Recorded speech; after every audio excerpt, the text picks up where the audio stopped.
আজকের ভিডিওটা হচ্ছে নার্সিংহোম থেকে আসার পরের দিনের ভিডিও। যারা আমার আগের ব্লগটা দেখেছো তারা নিশ্চয়ই জানো যে আমার বরমশাই অনেক দিন নার্সিংহোমে ভর্তি ছিল। তো তারপরে সে কোনো ব্লগ সেভাবে বানানো হয়নি। তো ভাবলাম রাত্রেবেলা বসে একটু ব্লগটা বানিয়ে নিই। আর মেয়ে ওই যে পড়াশুনো শেষ করে মোবাইল দেখছে, ওকে একটু বকাঝকা করলাম যে যতদিন আমি বাইরে ছিলাম, বাবা মা যেই বাড়িতে ছিল না, ও কিন্তু সাপের 5 পা দেখেছে।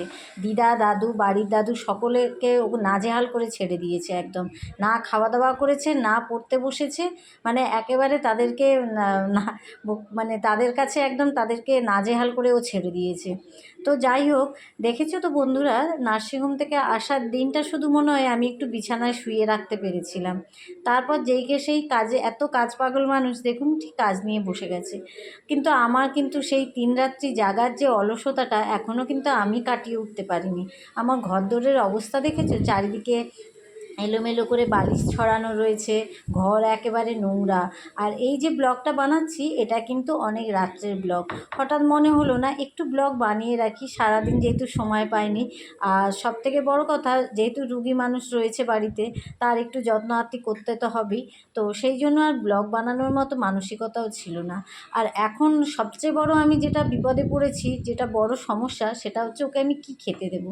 কারণ ওই মানুষটা কিন্তু খুব ভোজনরসিক, খাদ্যরসিক মানুষ, যে সারাদিন খেতে ভালোবাসে। হ্যাঁ, যে খাওয়ায় সেও খুব ওকে তৃপ্তি পায় ওকে খাইয়ে। তো এখন সমস্যাটা হয়েছে ওকে আমি কী খেতে দেবো, যেহেতু সুগারটা একটু বেড়ে রয়েছে, খাওয়া তো কন্ট্রোলেই রাখতে হবে। তো ওর জন্য আমি সেদ্ধ ঝোল করেছি, মাছ দিয়ে, পেঁপে দিয়ে, কাঁচকলা দিয়ে ঝোল করেছি। রুটি দিয়ে খাবে, কিন্তু খেতে পারবে না জানি।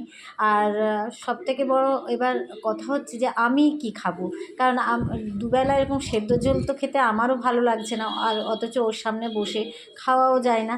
তাই আমি কি করলাম, আমার জন্য একটু পেঁয়াজ, একটু কাঁচা লঙ্কা কুচিয়ে একটা ডিম ভেজে নিচ্ছি। দুবেলা মাছ খেতে আমারও ভালো লাগে না। তো জানি তো ওর সামনে বসে খাওয়াটা কিন্তু খুব কষ্টদায়ক। ও যত না কষ্ট পায়, যে মানুষ খেতে ভালোবাসে তার সামনে যদি খাবার না দিতে পারি, জানেন তো তার থেকে বেশি কষ্ট তার স্ত্রী পায়। মানে আমার কথা বলছি আর কি, সত্যিই আমি খুব কষ্ট পাই ওকে যখন আমি কিছু খেতে দিতে পারি না। তো নিজের জন্য এইটুকু ডিম ভাজছি, তাও কিন্তু আমার মন চায় না। তাই ওর জন্য একটা প্লেন ডিম ভেজে রাখলাম, যদি বায়না করে, কারণ ও খেতে তো ভালোবাসে। তারপর জানেন তো খাওয়ার পর এই এত ওষুধ, এইগুলো 3 বেলা ওকে খেতে হচ্ছে। তো বন্ধুরা, আমার এই ভিডিওটা কেমন লাগলো অবশ্যই কিন্তু তোমরা কমেন্ট করবে। আর ওকে একটু আশীর্বাদ করবে, যারা বড়রা দেখছেন তারা কিন্তু আশীর্বাদ করবেন ও যেন তাড়াতাড়ি সুস্থ হয়ে উঠতে পারবে। আর অবশ্যই কিন্তু একটু লাইক করবেন, আর আমার সঙ্গে থাকবেন, আমার ফলো করবেন পেজটা।